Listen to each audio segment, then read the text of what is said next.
Hello everybody. आज के हमारे इस वीडियो का टॉपिक रहेगा, आज के लेक्चर का टॉपिक यहाँ पर है अवकलन या डिफरेंशिएशन। अवकलन या डिफरेंशिएशन क्लास 11 12 के बच्चे तो पढ़ते हैं, साइंस वाले साथ साथ फिजिक्स में भी यूज़ होता है, केमिस्ट्री में भी यूज़ होता है, इसके अलावा बहुत सारे कॉम्पिटिशन में भी ये यूज़ होता है। यदि इसका नॉलेज रहेगा तो आप मैथ्स के क्वेश्चंस को बहुत आसानी से कुछ ट्रिक के द्वारा सॉल्व कर सकते हैं, है ना। आप एक कॉम्पिटिशन में भी बहुत फायदेमंद होता है। तो आज का पूरा कॉन्सेप्ट इस पर बेस्ड होगा।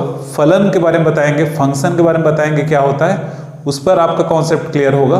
उसके साथ साथ कुछ न्यूमेरिकल्स भी हम लास्ट में सॉल्व कराएंगे आपको, अवकलन अवकलन से या डिफरेंशिएशन से रिलेटेड। तो पूरा कॉन्सेप्ट आपका क्लियर होने वाला है। तो इसलिए मैं तो यही कहूँगा कि आप इस वीडियो को अंत तक जरूर देखना, और यदि आप हमारे चैनल में पहली बार हैं तो सब्सक्राइब जरूर कर दीजिए और कमेंट, शेयर और लाइक अवश्य करना। चलिए आगे बढ़ते हैं, है ना। अवकलन या डिफरेंशिएशन को समझने से पहले हमको सबसे पहले फलन या फंक्शन का ज्ञान होना चाहिए, है ना।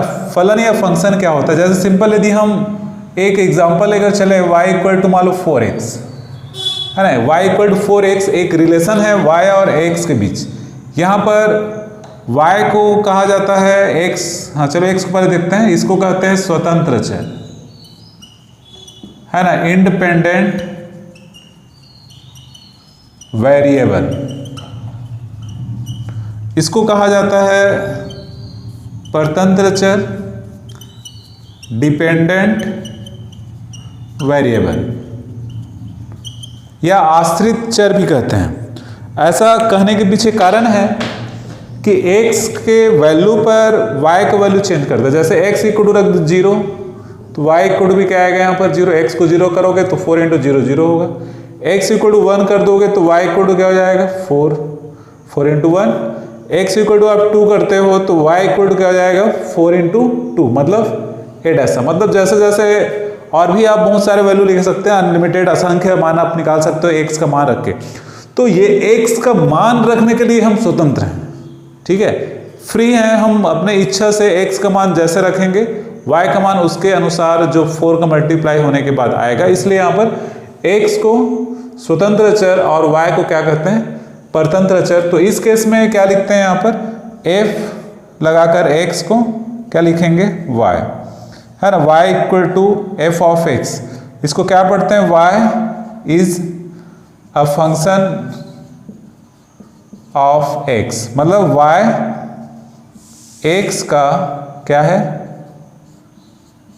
फलन है, ठीक है। ये ऐसा इसको पढ़ा जाता है ना। और भी बहुत सारे एग्जांपल, जैसे y इक्वल टू ये 3x plus 2, y equal to 4x square plus 5, कुछ भी बहुत सारे, है ना। y equal to x minus 1, मतलब इस प्रकार कई तरीके का होता है ना। या y equal to 9x upon 2, मतलब अनेकों प्रकार के फलन वहाँ पर, इनमें रिलेशन x और y के बीच हो सकता है। केवल x और y यहाँ पर वेरिएबल होगा ऐसा नहीं है, और भी दूसरे z हो सकता है या w हो सकता है, u हो सकता है ना। यहाँ पर फलन को हमने f से दर्शाया है, तो केवल f से दर्शाएंगे ऐसा भी नहीं है, उसके भी बहुत सारे संकेत हैं। फलन को केवल f से दर्शाया ऐसा नहीं है, y इक्वल टू आप कैपिटल F ले सकते हो, y इक्वल टू gx लेते हैं कभी कभी, y इक्वल टू wx भी ऐसा ले सकते हो, तो या y इक्वल टू 5x ऐसा ले सकते हो। 5 फलन, मतलब केवल एक ही फलन है तो f लेते हैं जनरली, क्योंकि f इक्वल टू क्या होता है, फलन या फंक्शन। तो बाकी एक से ज्यादा फलन होने पर कोई भी चिन्ह या कोई भी संकेत वहां पर लेते हैं या लिया जा सकता है। तो चलिए अब हम देखते हैं अवकलन, है ना। तो अवकलन या अवकलज कहा जाता है, अवकल गुणांक भी कहते हैं, है ना। जैसे ये y equal to f of x है, तो इसके अवकलज डेरिवेटिव कहा जाता है इसको, या डेरिवेशन, अवकलज अवकल गुणांक भी कहते हैं, है ना। ये अवकलज कहें या अवकल गुणांक कहें, इसका एक ही मतलब होता है ना। अवकल गुणांकों को क्या कहेंगे, कोफिशिएंट ऑफ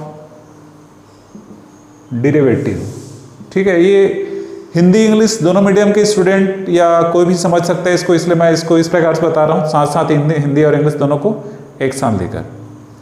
ठीक है, तो y इक्वल टू ऐसा है, तो इसका जो संकेत होता है ये dy अपान dx, मतलब dy अपान dx अवकलज या अवकल गुणांक कहलाता है। तो ये क्या बताता है, दो चर है, x स्वतंत्र है इंडिपेंडेंट, y यहां पर क्या है परतंत्र है मतलब डिपेंडेंट वेरिएबल है। तो ये क्या बताता है कि x के सापेक्ष y का मान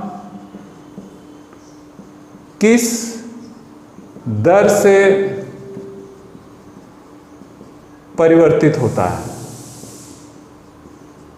है ना, x के सापेक्ष है ना, dy मतलब x के वैल्यू को चेंज करेंगे तो y का वैल्यू है वो किस रेट या किस दर से चेंज होता है ना।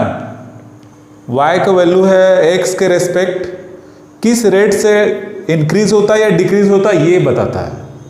तो ये है अवकलज है ना, सिंपल इसको y equal to f of x है तो dy upon D x, y equal to मान लो एफ ऑफ t होता, t का फलन होता, मान लो t सपोज क्या है टाइम है, तो ये dy अपान क्या हो जाता है dt है ना, ऊपर में है ना dy अपान dx dt एक क्या संकेत है, ये dy और अनुपात dt ऐसा नहीं है, ध्यान रखना इनका अनुपात नहीं है, वो ये टोटल एक ही है, dy अपान dt एक ही चीज है, वह एक संकेत है, या dy अपान dx क्या है एक संकेत है।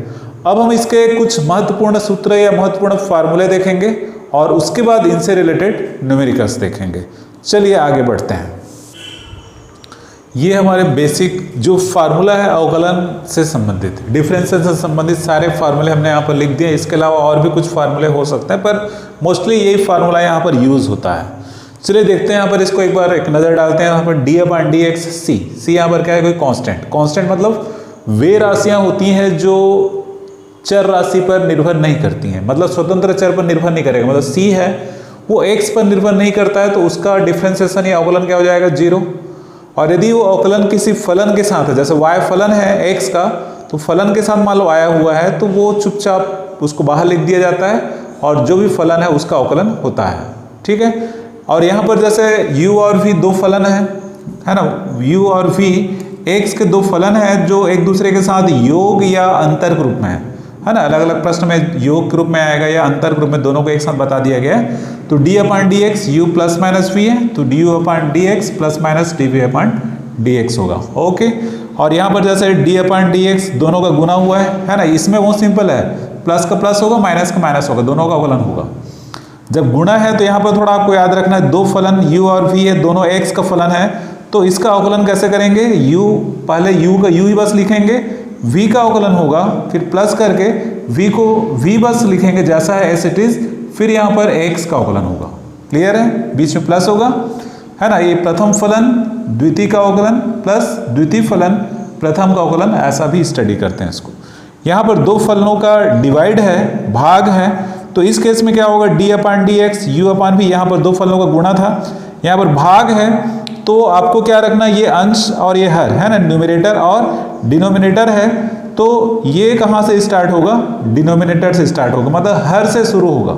ठीक है, v D U upon D X, बीच में माइनस रखना, ये याद रखना है, u D V upon D X, नीचे क्या करेंगे v का वर्ग या v का स्क्वायर होगा। ठीक है, और छठवां यहाँ पर y equal to f of u है ना, इसमें दो फलन यहाँ पर दिया गया है, y equal to f of u और u equal to phi of x। ठीक है, मतलब दो फलन है, मतलब y u का फलन है और u x का फलन है। ठीक है, y u का फलन है और u x का फलन है, तो उस केस में y को कहा जाता है फलन का फलन। ठीक है, u ऑलरेडी एक फलन है और y इस फलन का फलन है, इसलिए y को यहाँ पर क्या करते हैं, फलन ऑफ फलन, हाँ फंक्शन ऑफ फंक्शन या फलन का फलन। ठीक है, फलन का फलन फलन, तो इसमें इस केस में क्या हो जाएगा, d y upon D x equal to d y upon d u है ना, y का u के सापेक्ष होगा, फिर u का x के सापेक्ष। ठीक है, तो ये dy अपान डी एक्स, इसको हम ऐसा भी कर सकते हैं कि ये दोनों मान लो कट जाए तो dy अपान डी एक्स ही मिलेगा, अलग ऐसा काटते नहीं हैं। इसके अलावा यहाँ पर जो सबसे ज़्यादा यूज होगा यहाँ पर D upon D x, x के घात n है ना, एक्स के घात n, तो n x to power n minus 1 ऐसा हो जाएगा, घात सामने आ जाएगा और घात में एक कम होगा। e के घात x है ना, चर घातांकी पद है, तो इस केस में जैसा है वैसा ही रहेगा। और D upon D x log ई एक्स है ना, ये नेचुरल लॉग है, आधार e है, तो इस केस में ये 1/x हो जाएगा। आधार 10 होगा तो 1/x तो होगा, साथ ही साथ 2.3026 से भाग देना भी पड़ेगा। बाकी यहाँ पर त्रिकोणमिति फलन है, जो 6 त्रिकोणमिति अनुपात होते हैं उनके मान क्या होंगे। साइन एक्स का अवकलन क्या होगा यहाँ पर, कॉस एक्स का अवकलन minus sine x, tan x का यहाँ पर sec square x, cot x का यहाँ पर minus cosec square x, sec x का होगा sec x into tan x, और कोसेक एक्स का अवकलन यहाँ पर minus cosec x cot x. तो ये मोटा मोटी फार्मूला यहाँ पर अवकलन से संबंधित ये सारे फार्मूले हमने देख लिए। अब हम देखेंगे इनसे रिलेटेड कुछ न्यूमेरिकल्स, ताकि आपके जो कॉन्सेप्ट है वो पूरा क्लियर हो जाए। कुछ क्वेश्चंस मैंने यहाँ पर लिया हुआ है, ये X square plus B X plus C, 4 sec X plus 10x sine X upon 1 plus cos X, है ना। ये कुछ क्वेश्चन सॉल्व करेंगे, फिर आपका जो फार्मूला है उसका कॉन्सेप्ट और क्लियर हो जाएगा। तो इनका क्या करना है, डिफरेंशिएशन या अवकलन करना है हमको। तो इसमें क्या करेंगे, जब इसको देखते हैं फर्स्ट क्वेश्चन, इसको ले सकते हैं, माना लेट y इक्वल टू क्या करते हैं X square plus B X plus C, ठीक है। अब इसका क्या करना है, अवकलन करना है। तो अवकलन करेंगे तो यहाँ पर ये ऐसा हो जाएगा डी वाई बटे डी एक्स, मतलब दोनों तरफ डी बटे डी एक्स लग जाएगा, इधर भी लगा दो,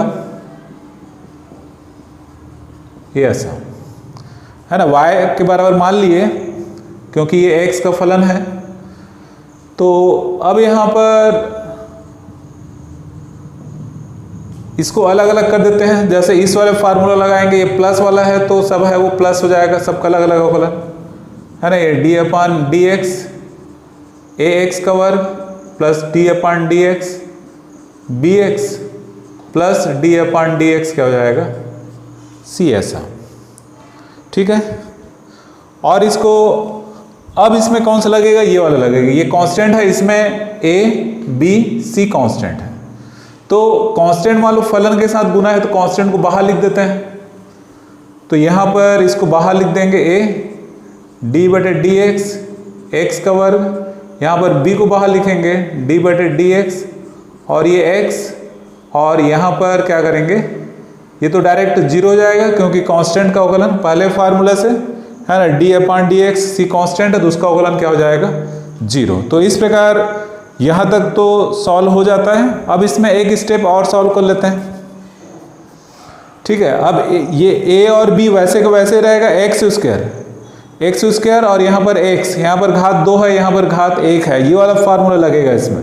यहाँ पर घात n है तो n सामने आता है और x के घात में 1 कम होता है, तो यहाँ पर क्या हो जाएगा a 2 सामने आएगा तो x का घात क्या हो जाएगा 2 ऋण 1, यहाँ पर b, यहाँ पर कितना है घात कुछ नहीं मतलब 1 है तो 1 सामने आएगा और x का घात क्या हो जाएगा 1 ऋण 1, ठीक है। तो इस प्रकार मैंने लिखा हुआ, यहाँ पर आपको समझ में आ रहा होगा कि किस प्रकार इसको लिखा गया है, ठीक है। और फिर जैसे यहाँ पर इसी में मैं थोड़ा सा इसको मिटा देता हूँ, यहाँ पर ऊपर लिख लेता हूँ। अब ये क्या हो गया D y upon D x है ना, ये 2a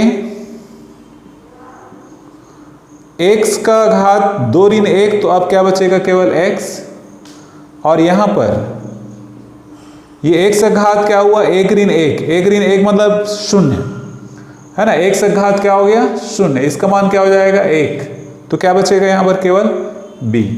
तो ये इसका आंसर होगा, मतलब इसका अवकलन करने पर d y upon D x equal to कितना आएगा 2ax प्लस बी। तो आप इस वीडियो को पॉज करके भी समझ सकते हैं कि कैसे ये सब है, ठीक है। इसके अलावा हमारा अगला क्वेश्चन है यहाँ पर 4 सेक एक्स है ना, ये क्वेश्चन 4, इसको भी y बराबर मान लेते हैं 4 सेक एक्स प्लस 10x, ये 4 क्वेश्चन है, मतलब 4 सेक एक्स प्लस 10x ये क्वेश्चन है है ना, इसको y इक्वल टू मानेंगे सबसे पहले, तो dy अपॉन dx, है ना, इधर भी d अपॉन dx लगा दो, 4 sec x प्लस 10x। अब इसको आपको अलग अलग करना है, प्लस है बीच में इसलिए, तो ये हो जाएगा d upon dx 4 sec x plus d upon dx 10x। Minus होगा, माइनस भी ले सकते हैं, माइनस वाला एग्जाम्पल माइनस होगा तो आपको माइनस लगाना है। अब यहाँ पर ये 4 सामने आ जाएगा, बाहर निकल जाएगा, जैसे इस वाले फार्मूले से 4 d upon dx sec x, यहाँ पर है d upon dx 10x।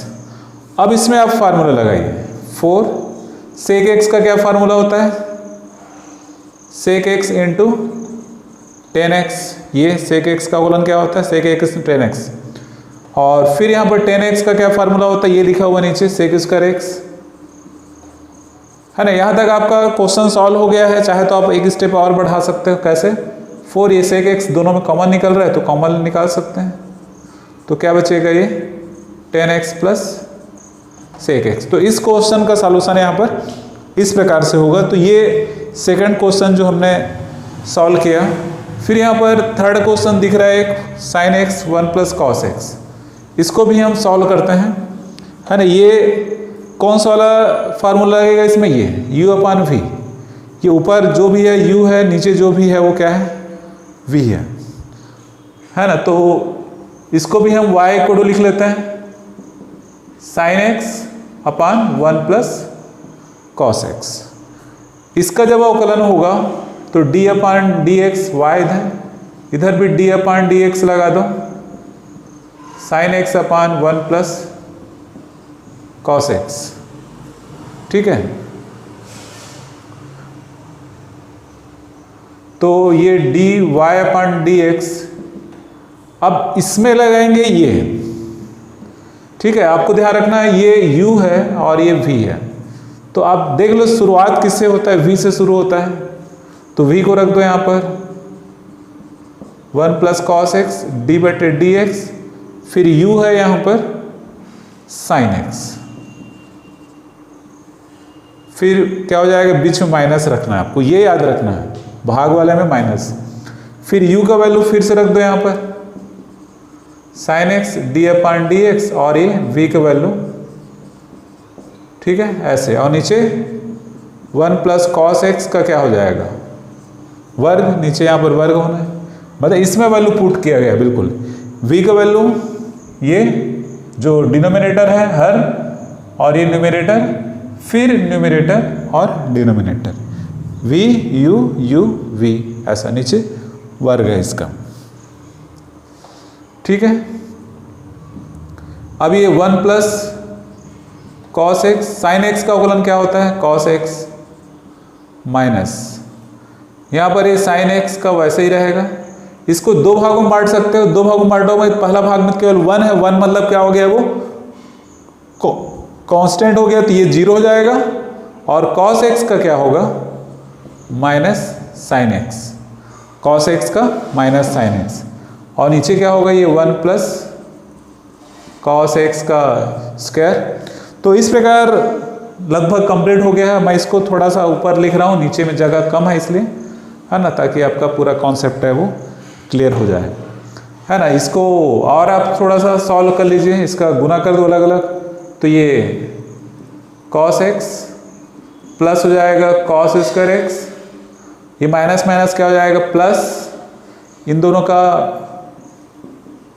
sin square x, और नीचे 1 प्लस cos x का स्क्वायर, है ना। आपके ट्रिग्नोमेट्री का भी कॉन्सेप्ट इसमें लग रहा है, अप्लाई हो रहा है ना, बहुत सारा कॉन्सेप्ट आपका क्लियर होगा इससे, ठीक है। अब यहाँ पर बचता है ये cos x, ये cos square x plus sin square x क्या होता है, 1 होता है, एक सर्वसमीक आप जानते हैं, ये 1 हो गया, नीचे 1 प्लस cos x का स्क्वायर, ये ऊपर और नीचे सेम है, ये 1 प्लस cos x, ये भी 1 प्लस cos x है, तो इसका ये टर्म है वो इसके स्क्वायर के साथ कटेगा, तो क्या बचेगा यहाँ पर 1 अपान 1 प्लस cos x। ये आंसर होगा इस क्वेश्चन के डिफरेंशिएशन का। तो इस प्रकार बहुत आसानी से आप सॉल्व कर सकते हो, है ना। इसमें एक आध क्वेश्चन और लेते हैं,